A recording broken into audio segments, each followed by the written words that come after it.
Hello everyone, how are you all? I welcome you all back to your history class. Today we are going to start a new chapter, that is chapter number 15 of your history book, Framing the Constitution. यानी कि हमने देखा कि हमें कितनी मुश्किलों के बाद इंडिपेंडेंस मिली। फाइनली इंडिपेंडेंस के बाद हम उसकी जॉय को एंजॉय ही नहीं कर पाए। क्यों? बिकॉज पार्टीशन हो गया। India was divided into two parts, India and Pakistan. उसके बाद हम अब देखेंगे कि कैसे इंडिया धीरे धीरे अपने ट्रैक पे आने लगा, कैसे इंडिया धीरे धीरे डेवलपमेंट की तरफ बढ़ने लगा। और इसमें सबसे पहला स्टेप जो था वो क्या था?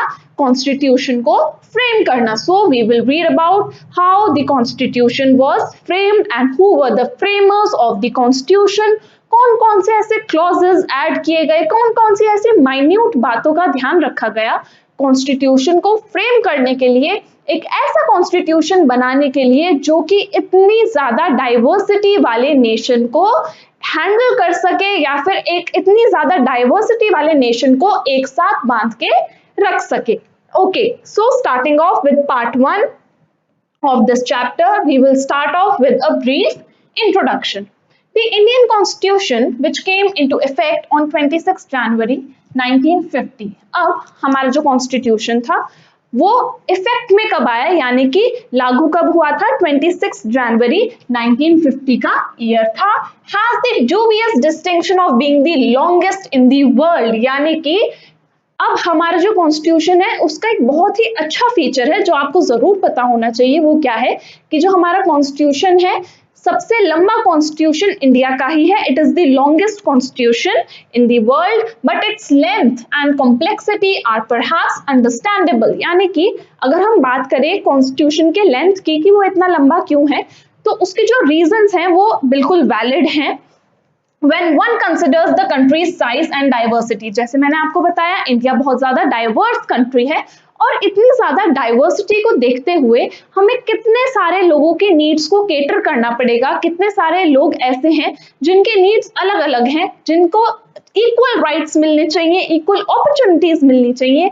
ये सब ग्रांट करने के लिए जो कॉन्स्टिट्यूशन का साइज है वो बिल्कुल ही वैलिड है, क्योंकि बहुत सारी ऐसी चीजें कॉन्स्टिट्यूशन में हमें ऐड करनी पड़ी जिसकी वजह से उसकी जो लेंथ है वो बढ़ती चली गई। At independence India was not merely large and diverse but also deeply divided. As we all know, जब इंडिपेंडेंस हमें मिली, इंडिया डाइवर्स तो था ही, लार्ज भी था, लेकिन उसके साथ साथ और क्या था? डिवाइड हो चुका था। A constitution design to keep the country together, यानी कि एक ऐसा कॉन्स्टिट्यूशन फ्रेम करने की जरूरत थी जो कि कंट्री को एक साथ बाइंड करके रख सके। And to take it forward had necessarily to be an elaborate, carefully worked out and painstakingly drafted document. यानी कि जो हमारा कॉन्स्टिट्यूशन है वो बहुत ज्यादा एक ऐसा डॉक्यूमेंट है जो बहुत ज्यादा मेहनत के बाद बना है, बहुत ज्यादा टाइम इसमें लगा, बहुत ज्यादा एफर्ट इसमें लगाना पड़ा इसको ड्राफ्ट करने में। क्यों? क्योंकि हमारा कॉन्स्टिट्यूशन बहुत ज्यादा इलैबोरेट है। इलैबोरेट मतलब बहुत कुछ डिटेल में हमारा कॉन्स्टिट्यूशन रिफ्लेक्ट करता है, हर चीज को बहुत माइन्यूटली इसमें लिखा गया है, डिटेल वर्जन में इसमें लिखा गया है, इसलिए हमारा कॉन्स्टिट्यूशन इतना ज्यादा लेंथी है। It sorts to heal wounds of the past, यानी कि हमारा कॉन्स्टिट्यूशन इस मैनर में बना है कि लोग जो अभी अभी पार्टीशन के जो रेवेजेस थे उससे ओवरकम हो रहे थे उनको उनके वुंड्स को हील कर सके। And the present to make Indians of different classes, caste and communities come together. Very important, जैसे मैंने बताया इतनी डाइवर्सिटी है हमारी कंट्री में, अलग अलग क्लास, कास्ट, रिलीजन के लोग यहाँ पे एग्जिस्ट करते हैं, उनको एक साथ बाइंड करने वाला एक कॉन्स्टिट्यूशन हमें चाहिए था। In a shared political experiment, it sought to nurture democratic institutions in what had long been a culture of hierarchy and deference। यानी कि इसमें सबसे ज्यादा जरूरत किसकी थी कॉन्स्टिट्यूशन में? डेमोक्रेसी को हाईलाइट करने की, डेमोक्रेटिक इंस्टीट्यूशंस को हाईलाइट करने की। The constitution of India was framed between December 1946 and November 1949, यानी कि 1946 से 1949 तक टाइम पीरियड था जिसमें कॉन्स्टिट्यूशन को फ्रेम किया गया। During this time drafts were discussed clause by clause, यानी कि धीरे धीरे एक एक क्लॉज ऐड किया गया कॉन्स्टिट्यूशन के अंदर और उनके जो ड्राफ्ट्स हैं वो कॉन्स्टिट्यूएंट असेंबली में डिस्कस किए गए इन बिटवीन दी सेशंस। अब ये जो कॉन्स्टिट्यूएंट असेंबली में जो सेशंस होते थे जिनमें डिस्कशन चलता था, the work of revising and refining the draft was carried out. इसमें जो ड्राफ्ट्स थे कॉन्स्टिट्यूशन में जो ऐड होने थे उनके जो रफ ड्राफ्ट्स होते थे उनको बार बार पढ़ा जाता था, रिवाइज किया जाता था, न्यू क्लॉज ऐड करके रिफाइन किया जाता था बाय वेरियस कमिटीज एंड सब कमिटीज, जिसके लिए कौन एम्प्लॉयड थी, अलग अलग कमिटीज और उनके under subcommittees. If we try and hear the voices within the constituent assembly, अगर अब हम पास्ट में जाके कॉन्स्टिट्यूएंट असेंबली में कौन कौन से डिबेट्स हुई उनको समझने की कोशिश करें, we get an idea of the process through which the constitution was framed. तो हमको थोड़ा बहुत आइडिया मिल सकता है कि किस मैनर में कॉन्स्टिट्यूशन फ्रेम किया गया होगा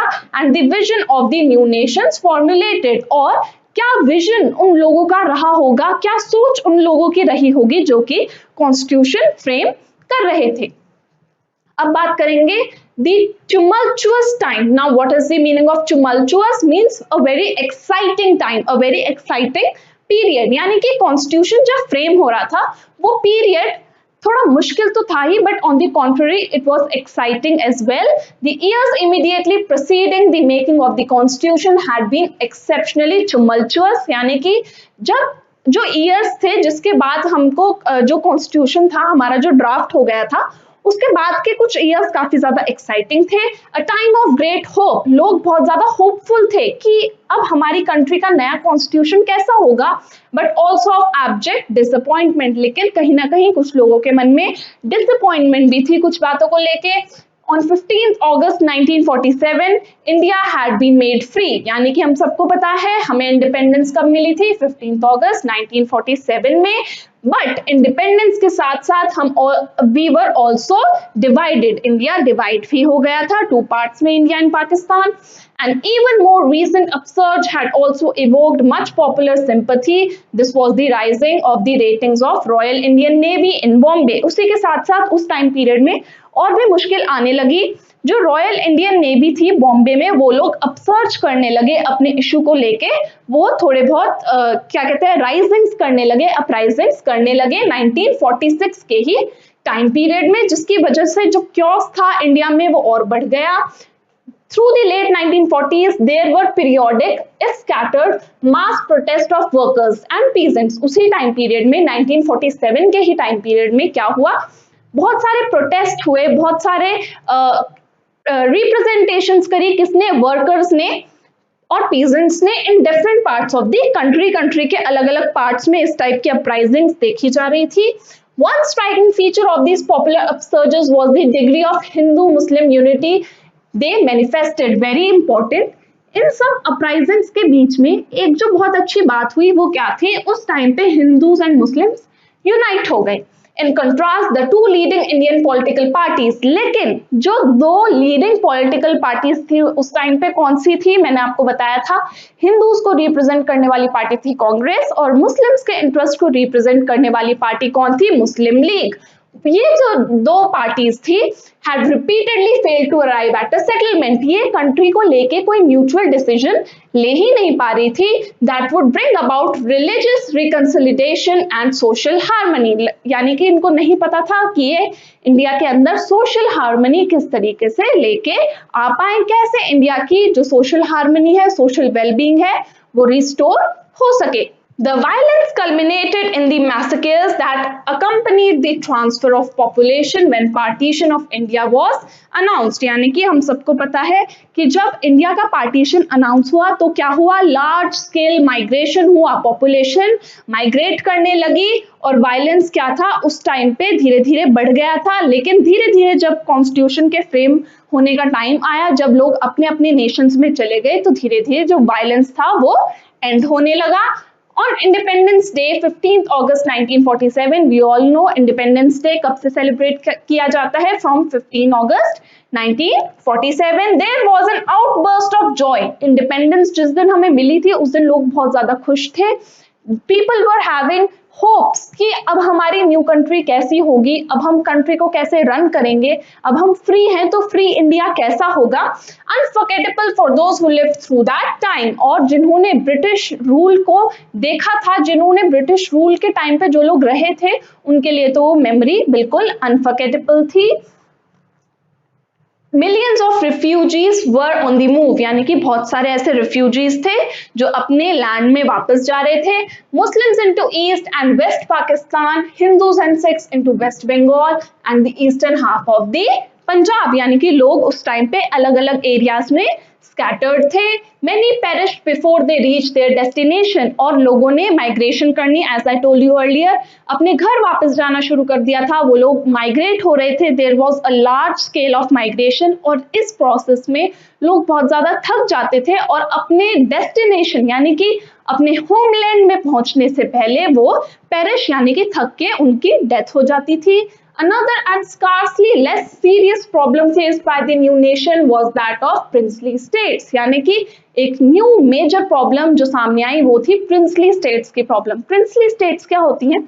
उस टाइम पे कुछ ऐसी स्टेट्स थी जो ब्रिटिश रूल के अंडर तो थी, बट उनमें किंग्स रूल करते थे। तो ऐसी जो स्टेट्स जो अब तक किंग्स के अंडर थी, अब उनका क्या होगा, ये एक बड़ा क्वेश्चन था। During the period of Raj, approximately 1/3 of the area of the subcontinent was under the control of nawab. As I told you earlier, उस टाइम पे आधा से ज्यादा जो इंडिया था वो उसको कौन रूल करते थे? जो नवाब्स होते थे वो रूल करते थे, या फिर महाराजास के अंडर था, who owed allegiance to the British crown, जो कि ब्रिटिशर्स के रूल को उस टाइम पे बहुत ज्यादा सपोर्ट कर रहे थे।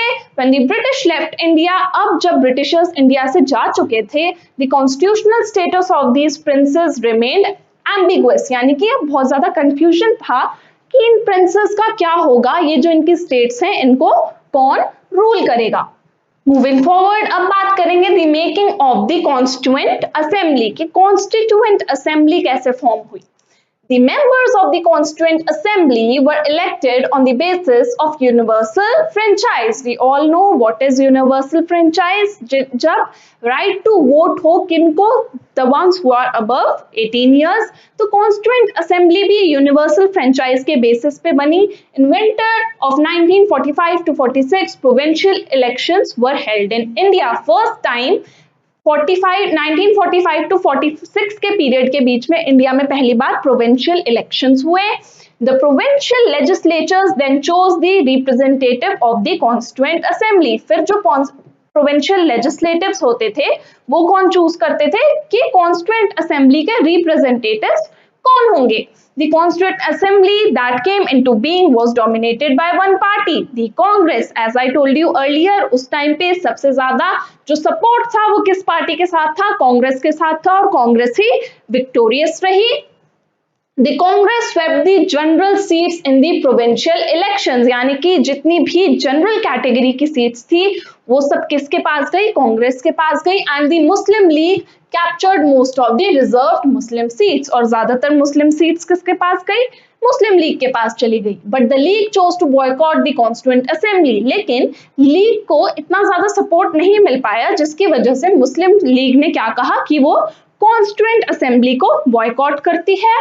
Pressing the demand for Pakistan with a separate constitution, और फिर से उन्होंने पाकिस्तान की डिमांड स्टार्ट कर दी कि अब पाकिस्तान को भी एक सेपरेट कॉन्स्टिट्यूशन मिलना चाहिए। In effect therefore 82% of the members of the constituent assembly were also members of Congress, यानी कि उस टाइम पे क्या था कि जो 82% मेंबर्स थे कॉन्स्टिट्यूएंट असेंबली के, वो कौन सी पार्टी को बिलोंग करते थे? कांग्रेस को, यानी कि कांग्रेस की मेजॉरिटी थी किसमें?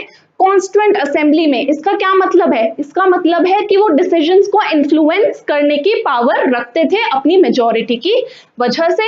The Congress however was not a party with one voice, यानी कि कांग्रेस ऐसी पार्टी नहीं थी कि जो एक ही बात करती हो। Its members deferred in their opinion, Congress में जितने भी मेंबर्स थे सबके अलग अलग व्यू पॉइंट्स थे on critical issues. Some members were inspired by socialism. अब कांग्रेस पार्टी के जो मेंबर्स थे उनमें से जो कुछ मेंबर्स थे वो सोशलिज्म की आइडियोलॉजी से इंस्पायर्ड थे, जो कि किसको देखती है, सोशल वेलफेयर के बारे में सोचती है।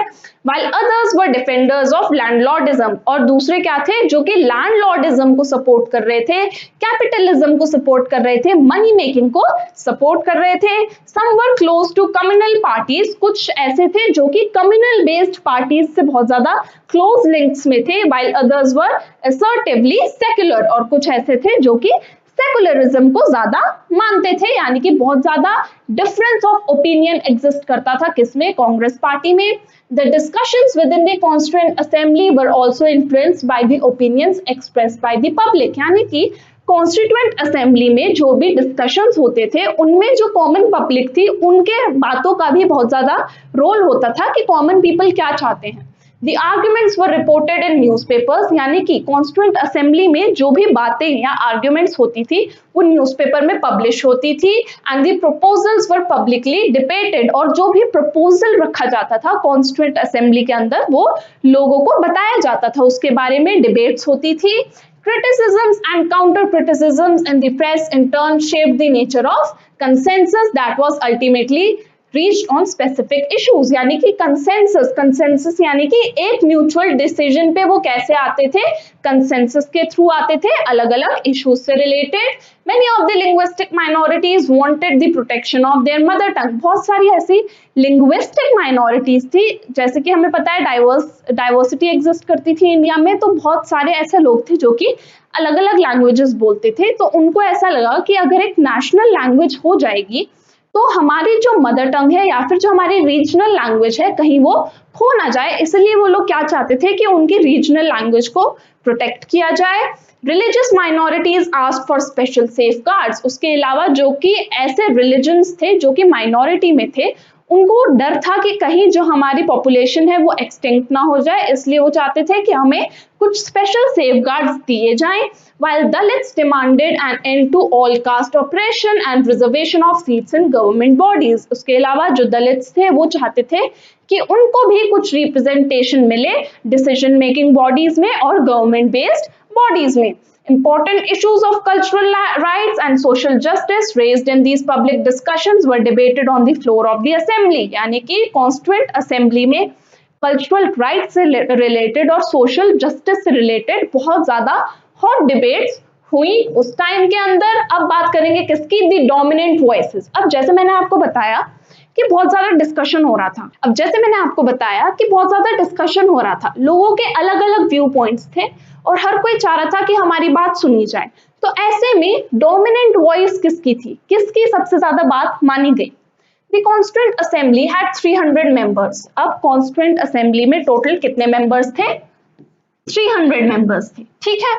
Of these 6 members played particularly important role. अब इन 300 में से major role किसका था, 6 members का था। वो 6 members कौन थे, उनमें से इन 6 में से जो 3 members थे वो कांग्रेस के थे।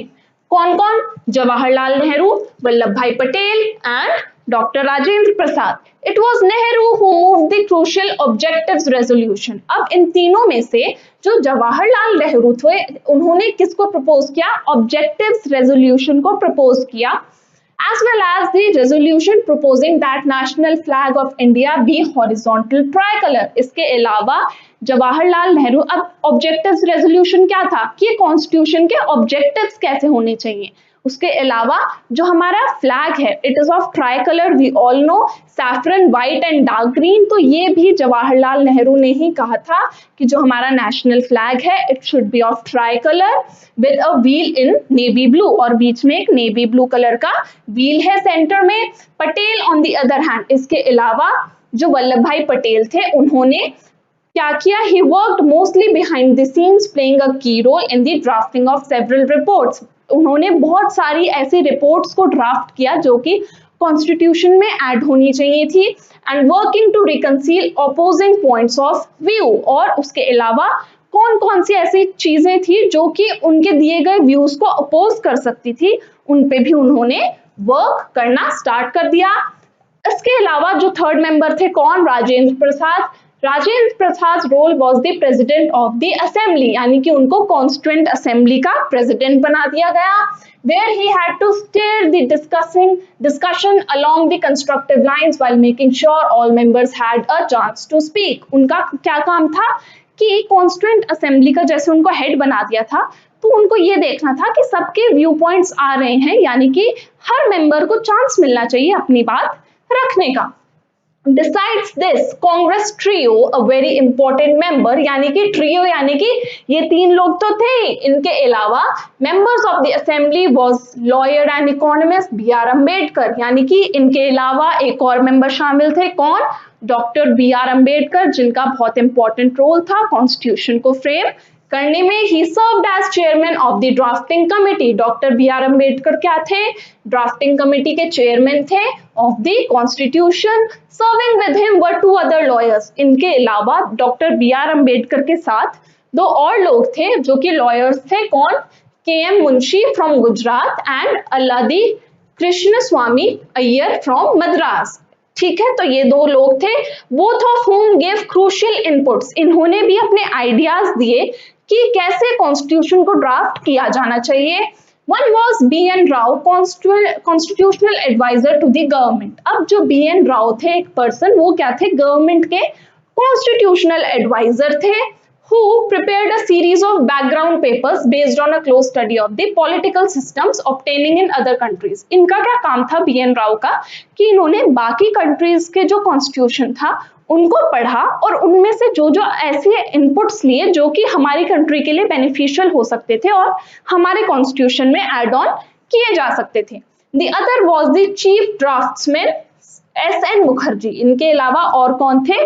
S.N. मुखर्जी थे, who had the ability to put the complex proposals in clear legal language। यानी कि इनका क्या काम था कि लोगों के जो भी इनपुट्स है उनको एक सही लीगल लैंग्वेज में फ्रेम करना। अब हम लेमैन लैंग्वेज में तो कॉन्स्टिट्यूशन नहीं लिख सकते ना, एक लीगल लैंग्वेज में ही तो लिखना पड़ेगा। तो जितने भी इनपुट्स आ रहे थे उनको लीगल लैंग्वेज में कन्वर्ट करने का काम किसका था? S.N. मुखर्जी का।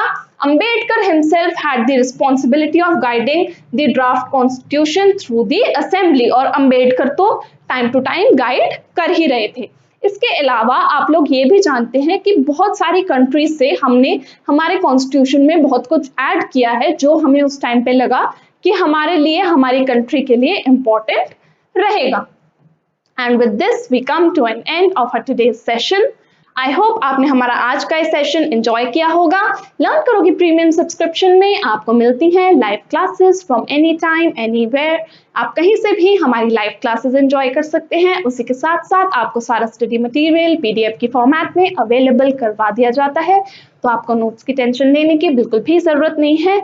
साथ ही साथ हमारा जो ऑफिशियल ऐप है लर्न करो द लाइव लर्निंग ऐप, उसको डाउनलोड कीजिए, हमें टेलीग्राम पर भी ज्वाइन कीजिए, दोनों के लिंक डिस्क्रिप्शन बॉक्स में गिवन है। इसी के साथ हमारा पार्ट 1 फ्रेमिंग द कॉन्स्टिट्यूशन यहीं पे एंड होता है। इसके नेक्स्ट पार्ट में हम पढ़ेंगे विजन ऑफ द कॉन्स्टिट्यूशन के बारे में। And now I shall see you in the next class. Till then take care, bye bye.